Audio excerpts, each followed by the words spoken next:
E hoje nós vamos falar sobre um assunto que toca: música. Quero ler um versículo bíblico para nós iniciarmos no Evangelho de Mateus, capítulo de número 26 e o versículo de número 30. E tendo cantado um hino, saíram para o Monte das Oliveiras. A ocasião aqui é a última ceia. Jesus e os discípulos se reúnem para cantar, por mais que há apenas essa referência bíblica dizendo que em algum momento Jesus tenha cantado alguma coisa. Esta é a única referência, mas era tradicional dos judeus cantar um hino nessa ocasião de ceia. Os judeus cantavam principalmente na ocasião da Páscoa os salmos 113 ao 118. Esses são chamados salmos de louvor, salmos de Halel. Há consenso entre os estudiosos que o hino que eles cantaram aqui, Jesus e os discípulos, é o Salmo 118, porque iniciava a cerimônia da Páscoa cantando o Salmo 113 e o 114 antes da refeição. Cantava-se o Salmo 115 ao 118 após a refeição. Então, como o Salmo 118 é o último, e quando diz aqui, eles cantaram um hino, muito provavelmente seja o Salmo 118. Diante disso, nós vamos perceber que na igreja primitiva, tanto em Atos dos Apóstolos, quanto nas epístolas, tanto de Paulo, quanto de Pedro, quanto de João, não há muita ênfase na questão da música na igreja. Não há muitas referências que falem de músicas na liturgia da igreja primitiva. Não quer dizer que eles não cantavam. Há expressão muito usada que é louvor, mas a Bíblia diz que Paulo e Silas cantaram hinos quando estavam presos. E a expressão é exatamente essa: cantaram hinos. E quando falo cantaram hinos, não é música. Cantaram hinos, provavelmente remetendo ao inário dos judeus, que eram os salmos. O que nós vamos abordar hoje a respeito da música na igreja? Muito do que eu vou dizer hoje não serve para nós, mas é o que nós estamos vendo quase de forma genérica, uma mudança de qualidade, principalmente, de uma certa forma, a qualidade musical, tanto na questão da habilidade, da capacidade. Hoje, os músicos, eles são muito melhores músicos do que os músicos de antigamente. Hoje, a qualidade musical, na questão, por exemplo, de instrumentos, é muito melhor, muito superior. Você ouve um hino antigo, aí você vê os arranjos, os acompanhamentos, são pobres, às vezes são feios até. Essa questão hoje houve uma melhora. No entanto, isso não é o mais importante, por mais que seja um fator importante. Mas não é a prioridade da música no que diz respeito à igreja. Vamos falar de música na igreja. Música secular, quanto mais qualidade musical tiver, qualidade instrumental, a capacidade do tocador, para o mundo isso é o que deve ser, na verdade. Eles querem bons músicos, bons tocadores, profissionais. Quanto melhor músico para o mundo, é melhor. Para a igreja também, mas para a igreja não é uma prioridade. Então, a gente está vendo uma grande mistura, porque a primeira coisa que o diabo fez foi dominar a música secular. Foi colocar as suas estratégias na música secular. Então, o que era uma arte, o que era algo que agregava tanto para o emocional quanto para o psicológico, para o intelectual da humanidade, sendo secular, o diabo veio e colocou as suas artimanhas, mudando muitas coisas no meio da música. Foi um primeiro passo. Agora, parece que o segundo passo, e passos largos, é fazer a mesma coisa com a música da igreja. A influência que ele teve lá, que ele fez lá e que conseguiu fazer, ele fez muito bem ou mal, parece que ele está conseguindo fazer também com relação à igreja. Está se perdendo critérios e identidade, porque há diferença abismal entre um hino e uma música. A mistura de igreja e mundo nunca vai dar certo. Como não dá certo para a igreja, pode ser que dê certo para o mundo. Porque o mundo agrega tudo e a igreja não. A igreja ela tem uma identidade. Então, se ela se mistura com o mundo, é ela que fica parecida com o mundo e não o mundo fica com características de igreja. Essa é a questão. E o que nos chama a atenção, meus irmãos, é porque que a igreja, sendo uma instituição, a igreja é uma instituição divina, assim como é a família, como é o casamento. A igreja é, a exemplo do casamento, uma instituição familiar. Não existe uma instituição com essa qualidade, com essa identidade no mundo. Não existe outra organização que tenha essa identidade. Agora, por que que a igreja tem que copiar? Por que que a igreja não tem a sua exclusividade, a sua própria criação? Será que o Espírito Santo é limitado a ponto de que tudo que a igreja precisa fazer tem que ser cópia de alguma coisa do mundo? Essa mistura de cantores, agora gospel, cantando músicas seculares e gravando com cantores seculares e participando de apresentações seculares, a maior desculpa dos cantores cristãos que estão fazendo isso é porque eles dizem que eles precisam ser luz nas trevas, que não adianta ser luz onde há luz. Isso é uma desculpa, isso não é um argumento válido, porque só se é luz quando se prega o evangelho. Ninguém é luz porque vai tocar e vai demonstrar o seu talento. Isso não é ser luz.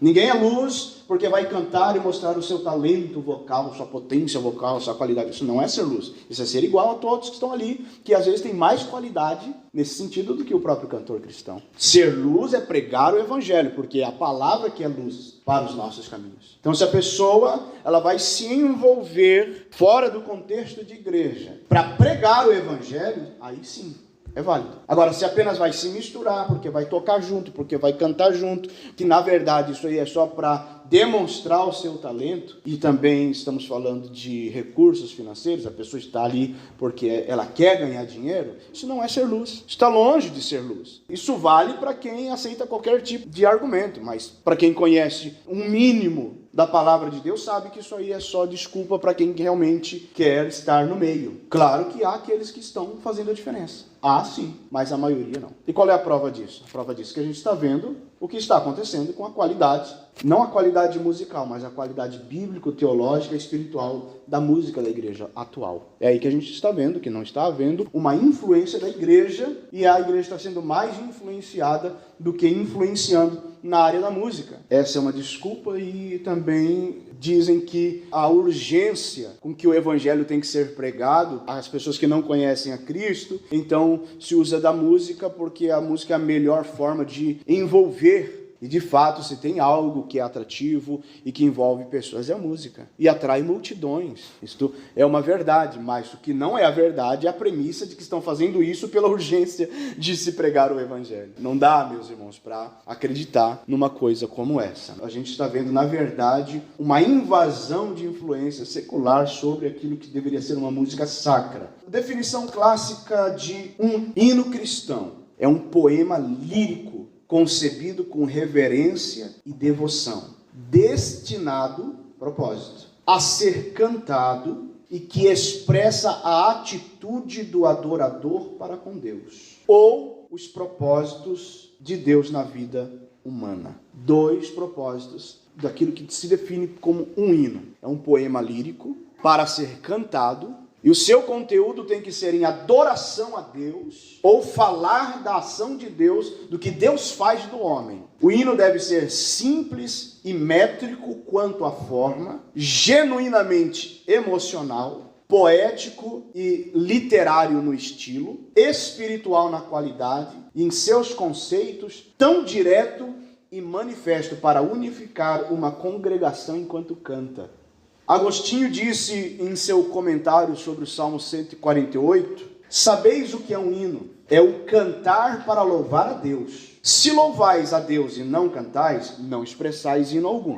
Se cantais e não louvais a Deus, também não expressais hino algum. Se louvais alguma coisa não relacionada com o louvor a Deus, também não expressais hino algum. Então, hino é um poema ou um cântico composto para glorificar a Deus. O hino cristão.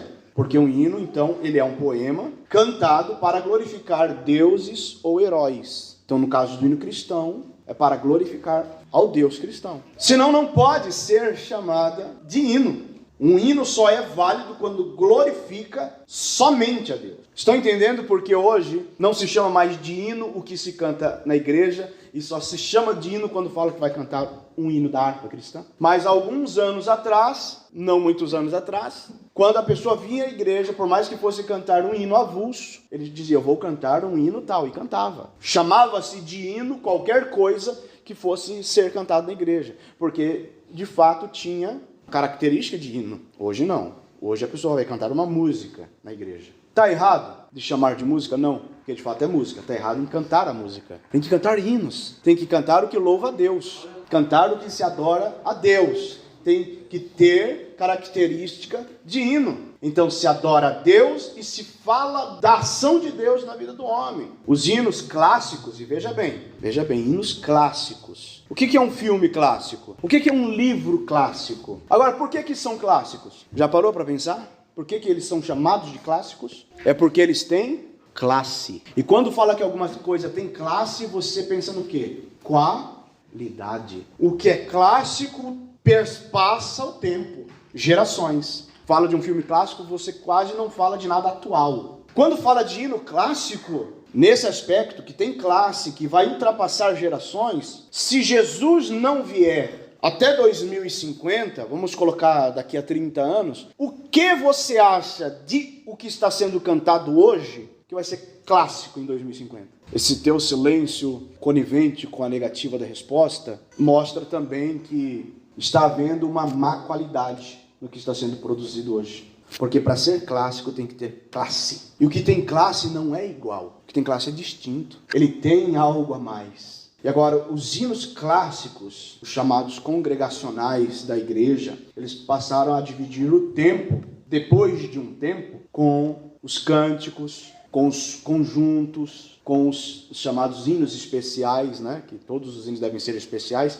os outros não eram especiais. Então o culto, ele passou também a dividir o tempo dos hinos que são clássicos com os conjuntos, com as bandas. Tem algum problema? Não. Não se tudo for levado com a qualidade que se precisa ter. Nenhum problema em dividir os hinos clássicos e congregacionais no tempo do culto, desde que os conjuntos e os hinos individuais sejam também de qualidade. E não sufoquem o tempo que precisa ser dedicado à pregação da palavra de Deus. Senão cantam-se lá 184 tipos de qualquer coisa e a palavra de Deus ela é sufocada. Aí não é válido. É o que nós estamos vendo. Começou sorrateiramente e hoje é explícito. Hoje já não há mais essa questão subliminar, dessa deformação da qualidade da música cristã hoje. Há alguns aspectos desfavoráveis com relação à música na igreja. Por exemplo, um aspecto desfavorável: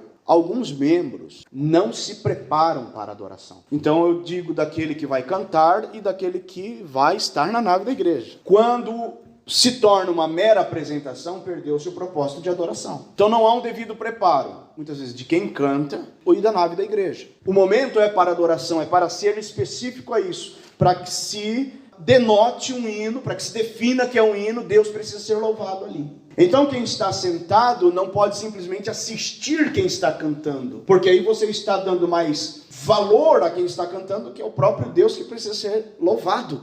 Então esse é o problema dos cânticos individuais e da apresentação dos conjuntos das bandas nas igrejas. Se for para esse aspecto de apresentação, perdeu-se o propósito. Agora, se a igreja canta junto e adora junto, e o conjunto está adorando a Deus, então é válido. Mas o problema é que na maioria das vezes isso não acontece. E, como eu disse no início, muito do que nós estamos falando não vale para nós aqui, mas é o que na verdade, na maioria das vezes, acontece em muitos lugares. Outro aspecto desfavorável com relação à música da igreja hoje é que na maioria das vezes nós não conhecemos as músicas. E se não conhecemos, não conseguimos cantar junto. E se não cantamos junto, a gente fica esperando passar a vez e a continuidade do culto. E a gente se preocupa mais com a liturgia que o momento do cântico. Mas por que na maioria das vezes não conhecemos as músicas? Não é que não possa mudar, colocar novas músicas. É porque na verdade tem música nova todos os dias, porque não tem mais clássicos. E se cada vez é um hino novo, é porque é descartável. Porque se eu cantar esse hino de novo, a igreja vai dizer: ah, mas vai cantar, não tem mais hino para cantar? Mas, meus irmãos, o que é válido não é se o hino é novo ou se ele é antigo, é se ele é um hino. E se ele é um hino, ele precisa ser e deve ser cantado. A igreja precisa cantar junto e adorar a Deus. Esse é o propósito. Não é entretenimento, não podemos confundir. E é o que está acontecendo. A parte musical da igreja está virando entretenimento. Isso é uma deformação da liturgia de um culto que deve ser para Deus. Olha o nome do momento e da ocasião. Quando você diz assim, eu vou ao culto. Você vai a um lugar que você vai cultuar alguém. Esse é o objetivo. E o culto é para ser desde o momento em que a gente faz a oração inicial e a gente canta os hinos congregacionais e a palavra introdutória. Tudo isso já é o culto. Deve ser para louvor a Deus. Então, muitas vezes não conhecemos as músicas. Vem uma nova, é até bonita. Mas semana que vem já é outra. E desses últimos 2 anos nós fomos salvos pela máscara. Que nem fingir que cantar a gente precisa mais. A gente não canta mesmo. Porque a gente não sabe a letra, a gente não consegue acompanhar. Então o momento da música num culto é muito importante. Você consegue imaginar um culto sem música? E na verdade qualquer culto religioso, de qualquer religião mundial tem música. Não tem um rito religioso sem música. Em qualquer religião. Porque é importante. O fator musical ele é muito importante. Mas ele precisa estar na mesma direção, no mesmo propósito das outras partes do culto. Não pode ser uma coisa separada. O culto é para Deus, tudo é para Deus, mas na hora da música, nós vamos ver agora as performances. Está indo lá o meu preferido. Eu gosto mais daquele ali. Aquele que vai cantar, vou aproveitar para ir no banheiro. Não é para ser assim. Nós precisamos recuperar os propósitos do culto no que envolve a música. Eu quero tentar falar hoje sobre alguns aspectos do poder da influência da música no homem, na mente, na emoção. Mas eu quero continuar falando aqui sobre os aspectos desfavoráveis. Hoje nós estamos vendo também a questão de uma paranoia sobre a iluminação da igreja agora. Porque a iluminação, ela comunica a apresentação. Porque é assim no teatro, né? Quando as cortinas se abrem, acende as luzes, porque o foco é lá na peça. Aí tem um refletor especial para o protagonista. Aí ele anda no palco, aquela luz vai focando ele, porque é o protagonista. A luz, ela comunica a apresentação. E o que estão fazendo hoje? Pintando as igrejas de preto, apagando as luzes da nave da igreja para que o show comece. O púlpito vira palco, não é altar, é palco, e há uma performance. Falar de aspectos dessa questão de igreja preta, não precisamos nem falar sobre a cromoterapia hoje, do poder da cor e do ambiente, na influência psicológica humana, que a igreja nunca precisou disso. A igreja nunca precisou se parecer com casa noturna para que as pessoas fossem transformadas e tocadas pelo Espírito Santo. A igreja nunca precisou parecer boate para atrair alguém a Cristo. A igreja não precisa copiar nada e ninguém, mas se copiar, que sejam coisas boas e não as piores coisas que existem. Quem deve aparecer é Deus. Culto é momento de comunhão. Culto é momento de relacionamento espiritual entre irmãos. Mas está tudo escuro, tudo apagado. Convivência tem. Que comunhão é essa? Aí a igreja recebe um poder hipnótico por causa da repetição das músicas, dos mantras gospel. Recebe uma enxurrada de luzes nos olhos, de refletores que também influenciam no psicológico. Aí ela começa a dizer que está sentindo o poder. Está sentindo essa atmosfera de adoração. Tudo preto. O som ensurdecedor. Tudo em transe.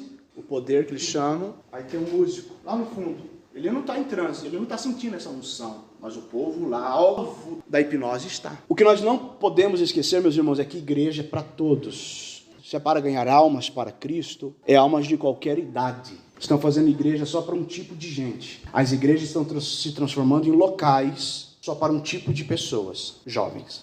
Você acha que é possível um idoso participar de um culto, de uma igreja preta, com sons, com caixas musicais a 90 decibéis? Uma criança, uma gestante, um recém-nascido pode participar de um ambiente desse? A igreja precisa ser adequada para todas as pessoas, não atender apenas um tipo de pessoa. Outro fator desfavorável, a música é muito alta, o som é muito alto, os solos precisam aparecer, a habilidade do tocador tem que aparecer. Precisa ter essa relevância para mostrar, olha que músico que ele é. Não se ouve a pessoa que está do lado cantar, não se ouve o povo cantar junto. Às vezes não está cantando mesmo, mas a questão é que na igreja não é para um cantar, é para a igreja cantar. Em todos os momentos de hinos, sejam os hinos congregacionais da harpa, seja o momento que a irmã vai vir cantar um hino, o irmão vai cantar um hino, o conjunto vai cantar um hino, é para a igreja cantar, não é para ficar assistindo. Culto não se assiste, culto se presta. Outro fator desfavorável é que os líderes de louvor não escutam a congregação, porque é eles que estão com a performance, é a vez deles. Agora é o cantor, agora sim vai começar o louvor, agora começa o louvor. Meus irmãos, um teólogo chamado Jonathan Leeman, contemporâneo nosso, escritor de vários livros, ele diz assim: o mais belo instrumento de qualquer culto cristão é o som da congregação cantando. Nada substitui ao som da igreja cantando. Nenhuma qualidade musical, instrumental, nenhuma qualidade eletrônica, nada é mais bonito do que ver um povo cantando em uníssono, porque é isso que Deus quer ouvir. Como eu falei, os cânticos de hoje eles são muito bem mais arranjados, são mais criativos, a qualidade é muito melhor do que as dos hinos antigos, tinham arranjos pobres, e como eu disse, alguns até feios. Era o que tinha para o momento, era a criatividade que se existia. Hoje está melhor, mas os hinos atuais não se sustentam, não ultrapassam a exigência do tempo, porque só dura muito o que tem qualidade. O prazo é 6 meses, pois ninguém aguenta mais cantar aquele hino que era uma febre, e o nome é esse mesmo, é febre. A febre tem que passar, senão faz mal. Ninguém aguenta, são descartáveis, não marcam uma geração sequer. Agora, você pega um hino clássico, ele vai passando o tempo, passando igrejas, denominações, e onde qualquer pessoa cantar, a igreja canta junto. E é isso que se precisa, isso é qualidade. Não estou dizendo com isso que tudo que está sendo feito hoje é ruim, e tudo que foi feito ontem é bom. Não. Tem coisas ruins também antigamente. E tem algumas coisas boas também atualmente. Agora, para que se conserve o que é bom, é a igreja que tem que ter critério. A palavra louvor na Bíblia significa elogio. Significa que você vai exaltar, que você vai glorificar a Deus. Então, louvor é um elogio a Deus. Se o que você canta, o que eu canto, não elogia a Deus, não é hino, não é louvor. É música. Aí tá certo, eu vou cantar uma música. Ô, irmão, canta aquela música. O louvor é uma resposta que o Espírito Santo, meus irmãos, coloca dentro de nós para que a gente apresente a Deus em forma de gratidão, em forma de humildade. Mas se louvor é elogio, o que é então, ou pelo menos o que deveria ser o tal do louvorzão? Um elogião.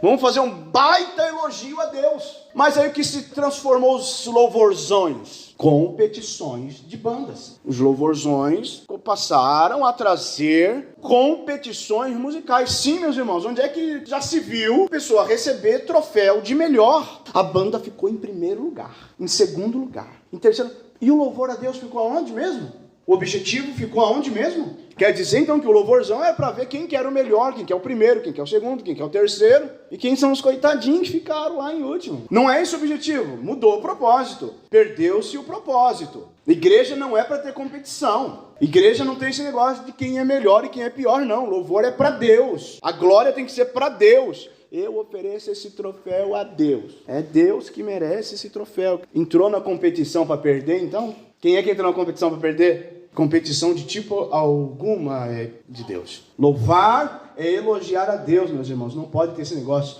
de concurso, de competição no meio cristão para ver quem é melhor, quem é pior, não. Eles foram melhores, mas os melhores quando cantaram transformou quem? Os melhores receberam primeiro lugar quando cantaram, teve batismo com o Espírito Santo, teve pecadores se arrependendo pela mensagem cantada. Então foram melhores em quê? Apenas em qualidade vocal? Qualidade musical? Isso aí não é prioridade. Quando o assunto é igreja, isso não é prioridade. É bom que tenha, que faça o melhor, mas desde que seja para Deus. Tenha o melhor instrumento, tenha a melhor voz, tenha a melhor capacidade, mas que seja para Deus. O salmista disse: tocai bem e com júbilo. É para fazer bem, mas com o propósito de que Deus seja glorificado. Aí quando vai passar para a parte das bandas, dos conjuntos na igreja, o dirigente do culto diz assim: agora vamos passar para a parte dos louvores. Agora? É só aquele momento? Antes disso foi o quê? Se não era Deus que estava sendo louvado e elogiado, então até o culto se perde o propósito. Porque a parte, agora vamos louvar a Deus, tem que ser desde o momento da oração inicial. Desde o momento que a pessoa dobra o joelho para orar, no início do culto. Ali já tem que começar a elogiar a Deus, glorificar a Deus,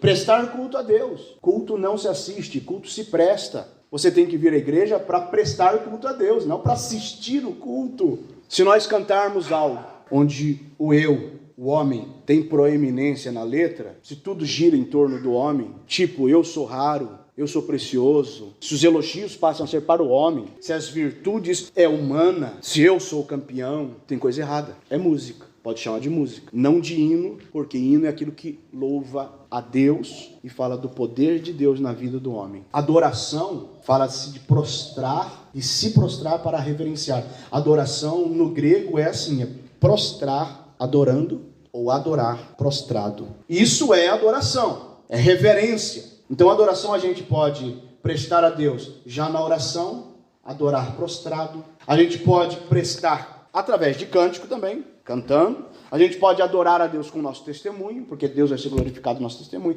A gente pode adorar a Deus com a nossa oferta. A gente pode adorar a Deus com a comunhão.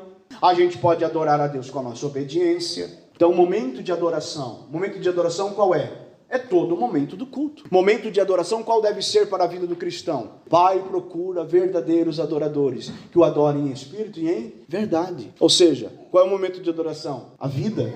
A sua vida tem que ser uma adoração a Deus. A nossa vida tem que ser uma adoração a Deus. É se prostrar, porque como nós nos prostramos, e prostrar-se é uma atitude de humilhação, então a adoração nos humilha para exaltarmos a Deus. Nós só conseguimos exaltar ou adorar a Deus quando nos humilhamos. O papel do verdadeiro adorador é se humilhar para exaltar a Deus. Não é para ganhar troféu, não é para se apresentar, é para que através dele, do ministério dele, da capacidade que Deus deu a ele, do talento que ele tem, para que através disso ele consiga transmitir a Cristo, para que através da habilidade dele tocar o instrumento, isso sirva como pregação do Evangelho, que ele pregue o Evangelho conforme aquilo que ele canta. Esse é o objetivo que está se perdendo no meio da igreja dos nossos dias. Nós não podemos perder esses princípios. Nós não podemos perder esta essência. Nós não podemos ser igual apenas porque todo mundo está fazendo.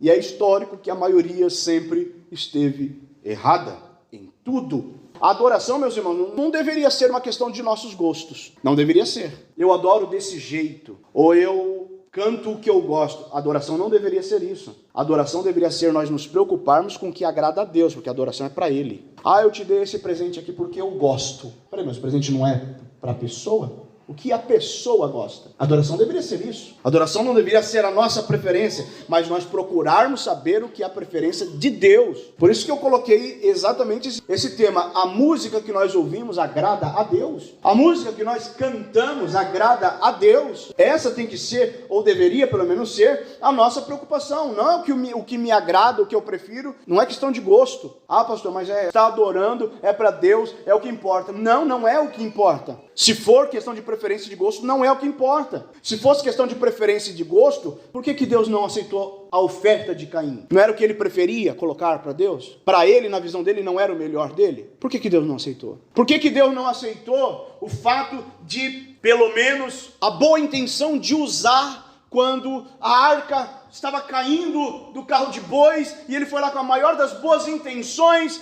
para segurar a arca, para a arca não cair, e ele morreu por causa disso. Por que Deus não aceitou essa atitude? Não foi uma boa intenção? Aquilo que nós oferecemos para Deus tem que ser aquilo que Deus quer receber, não aquilo que eu acho que Ele quer receber, e não é aquilo que eu gosto de apresentar. Ah, porque eu gosto assim, então Deus vai receber, porque Ele conhece o meu coração. Deus conhecia o coração de usar. Por que tem exigências de Deus para liturgias na Bíblia? Para nós escolhermos fazer o que a gente prefere? Cantar o que a gente quer? Fazer como a gente quer? Não, não deveria ser assim. No que tange a adoração. A não ser que eu não venha apresentar uma adoração. A não ser que eu venha mesmo apresentar o meu desempenho. Que eu queira realmente aparecer. Então não tem esse negócio, eu gosto desse estilo, eu gosto dessa música, eu gosto dessa letra. Não é para ser assim, isso não é para ser critério de escolha naquilo que nós vamos apresentar a Deus. A única expressão, a única vez que apareceu a expressão eu gosto na Bíblia, está em Gênesis 27:4. E foi quando Isaac pediu um prato de guisado a seu filho Esaú. Ele diz, me traz esse prato, eu gosto. Aí nós sabemos a tragédia que aconteceu por causa desse gosto. Quero ler um texto que eu extraí do livro A Família no Século XXI. Não são palavras minhas, mas é a visão da qual eu concordo. E antes de repente você discordar de qualquer coisa que vai ser lido, eu te aconselho pelo menos antes de discordar ou de querer refutar, quando se fala de música, se fala de algo que não há consenso. Eu te aconselho a ler esse outro livro, Música, Inteligência e Personalidade. A música está atrelada à inteligência e à personalidade. Dr. Minh Dun Nguyen, vietnamita. Ele é um médico franco-vietnamita e ele publicou alguns livros, dentre eles este, que foi publicado em 1999, e publicou outros como As Artes e o Equilíbrio Mental, publicou Canibalismo Revolucionário e outros aqui, porque está escrito em francês. A música, personalidade e a dificuldade da escolarização. Então é um homem gabaritado no assunto. E aqui na capa de trás diz assim, olha, uma pergunta. Será correto afirmar que a música modifica a personalidade ou o QI de uma criança? Ou, em outras palavras, que ela possa transformar toda uma civilização? É preciso perceber que desde há menos de 2 gerações, e graças aos meios de difusão modernos, a música invade a vida cotidiana do homem,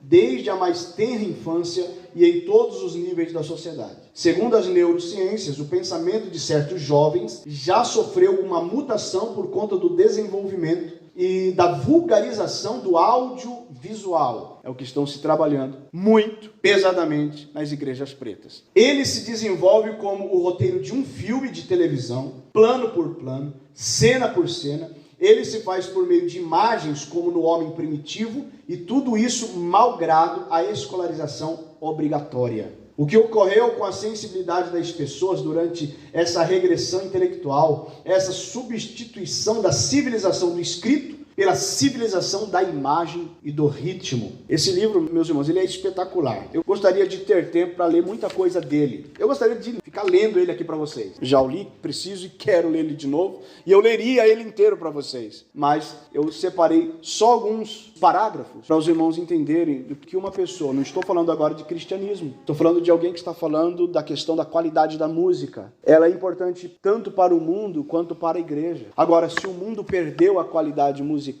a igreja não pode perder. O diabo conseguiu influenciar e deformar a música secular e está conseguindo fazer isso também na igreja, porque ele sabe do poder que a música tem como influência. A música pode ser educativa, subversiva ou terapêutica. As palavras cantadas podem veicular ideias, experiências e ideologias. É por isso que eu já disse que os crentes que estão na área da música, que se envolvem com a música, eles têm uma responsabilidade tão grande com aquilo que expressam através do que cantam, porque uma pessoa pode vir à igreja e não guardar 5% de uma pregação, mas pode ser cantado alguma coisa na igreja que ela nunca ouviu e aquilo vai na mente dela. A música tem esse poder de fazer uma pessoa sair de um culto cantando alguma coisa, ou pelo menos um trecho do que foi cantado, 3 ou 4 minutos, do que lembrar de alguma coisa significativa numa pregação de 40 minutos. A música favorece, pela melodia e pelo ritmo, a memorização de ideias, e aqui ele dá o exemplo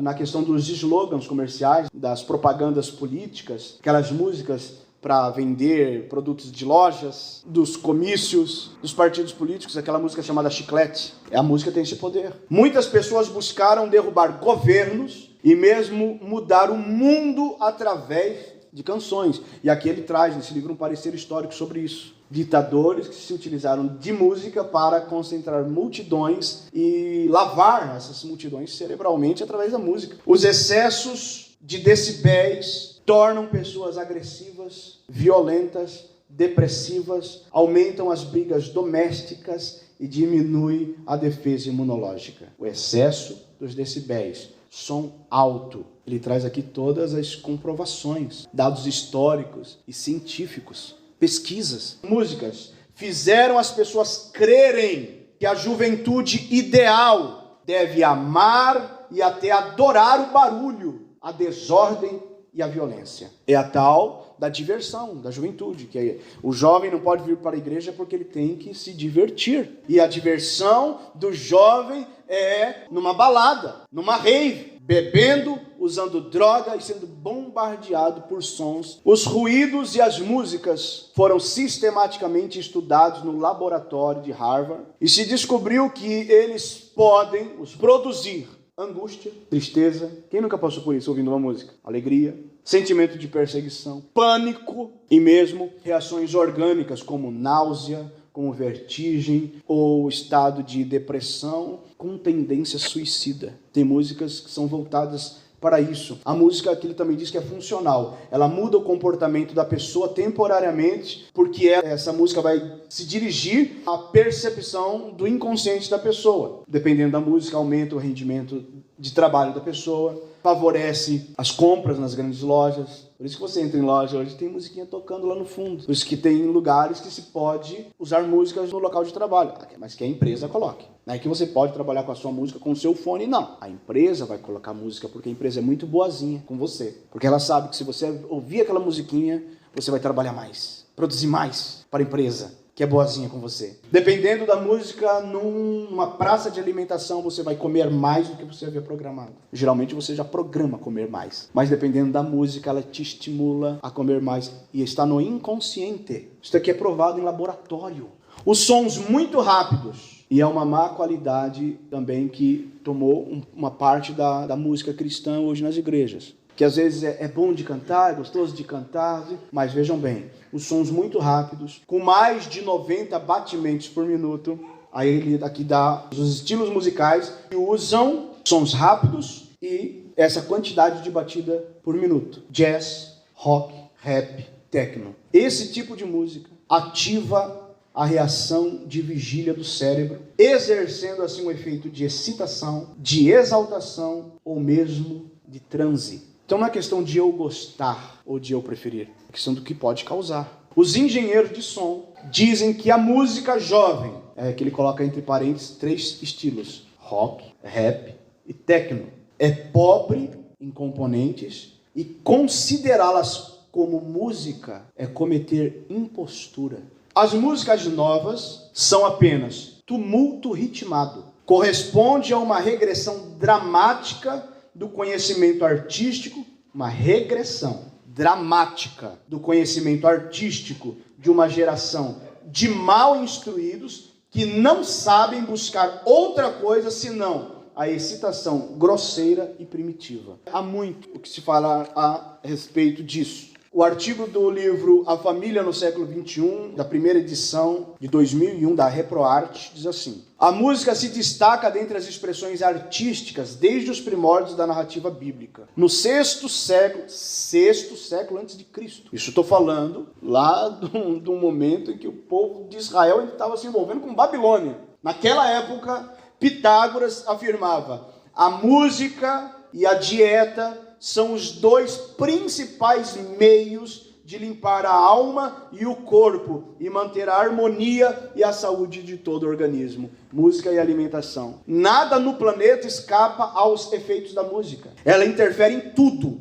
Na digestão, na produção de secreções, na circulação sanguínea, nas batidas cardíacas, na respiração, na nutrição e nas inteligências. O alemão Tachanov, especialista nos fenômenos cerebrais, provou que a música exerce poderosa influência sobre a atividade muscular, que aumenta ou diminui de acordo com o ritmo, o volume e o estilo, atividade muscular. Os sons são dinamogênicos, isto é, aumentam a energia muscular em função da sua intensidade e ritmo, ou o inverso, a música pode paralisar. O uso errado da música encurta a vida e, usada corretamente, ajuda a preservá-la. As batidas cardíacas podem ser reguladas ou transtornadas pelos sons musicais. O rock, por exemplo, faz mal à saúde física e mental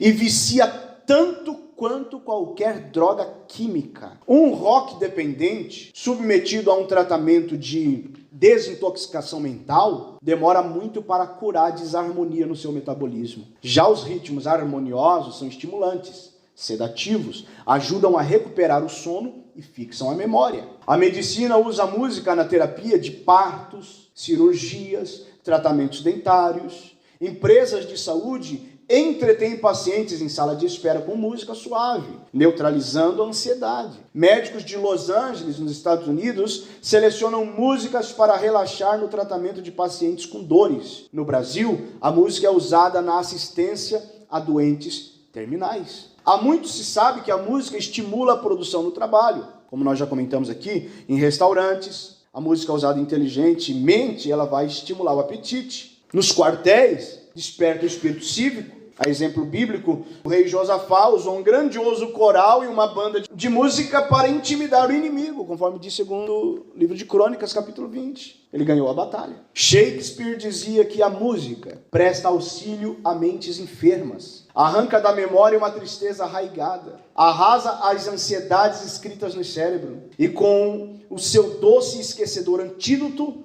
limpa o seio de todas as matérias perigosas que pesam sobre o coração. Para cada ambiente há ritmos, sons e volumes apropriados. Essa aqui é uma questão importante. O que nós estamos vendo é que está havendo ritmos, sons e volumes inapropriados para um culto cristão. Porém, o volume acima de 60 decibéis, segundo órgãos internacionais da saúde, pode causar espasmos e lesões cerebrais irreversíveis. Mais de 90 decibéis e o excesso sonoro e rítmico calcificam parcialmente o cérebro, bloqueando a memória. A mensagem externa não pode ser gravada porque a química está alterada pelo excesso de adrenalina. A epilepsia musicogênica resulta do excesso de ruídos musicais, incluindo convulsões. A lesão produzida pelo mau uso do som pode matar se a vítima não for adequadamente tratada. Desde o 4º mês de gestação, os bebês já podem perceber a agressão externa pela inteligência corporal. A ansiedade de uma grávida, se ela se submete a um ambiente onde o som ultrapassa os limites humanos de segurança, é percebida e registrada pelo feto. Hoje, muitos jovens têm problemas de audição comuns em idosos, o que explica o volume exagerado de músicas em festas e cultos. Isso leva a sons cada vez mais altos, porque ouve menos, precisa de que se eleve o volume. Outros efeitos negativos são irritabilidade, memória confusa, baixa aprendizagem, baixa autoestima, insônia, cefaleia, vômitos, impotência, morte, etc. Na Alemanha, um estudo revelou que quase 70 decibéis sistemáticos de música causam constrição vascular mortal se as artérias coronárias já estiverem estreitadas pela arteriosclerose. Se a pessoa já tem um problema e ela se submeter a um ambiente como esse, ela pode ter um infarto. Quem usa marca-passo deve fugir desses ambientes. É comum um mal-estar súbito em pessoas durante festas em que a música, ao invés de ser um bem, passou a ser uma arma. É uma questão de saúde pública. Se usada com equilíbrio, a música sensibiliza, entusiasma, fortalece a memória, consola, tranquiliza, desperta a atenção, mobiliza inteligências. É isso que a música tem que fazer na igreja, é isso que a música tem que fazer num culto. A música deve ser usada inteligentemente, como recomenda um dos maiores músicos da antiguidade, a sua excelência, o rei Davi. Ele disse no Salmo 47, versículo 7, pois Deus é o rei de toda a terra, cantai louvores com inteligência. Eu encerro, meus irmãos, dizendo que Paulo diz em 1 Coríntios capítulo 10, versículo 1, portanto, quer comais, quer bebais, ou façais qualquer outra coisa, fazei tudo para a glória de Deus. É explícito e claro para nós que o louvor que Deus nos pede, que o louvor que Deus quer ouvir, a música que nós ouvimos, que a música que nós cantamos, para agradar a Deus, ela precisa ser exclusivamente espiritual. O louvor espiritual, agradável a Deus, é aquele que a sua fonte está no próprio Deus, naquilo que Deus fez na vida do homem e naquilo que Deus é. O louvor glorifica a Deus, a pessoa de Deus e a obra de Deus. O apóstolo Paulo disse em 1 Coríntios 14, 15, que farei, pois? Orarei com o espírito, mas também orarei com entendimento. Cantarei com o espírito, mas também cantarei com entendimento. É esse o louvor que Deus pede e que o agrada.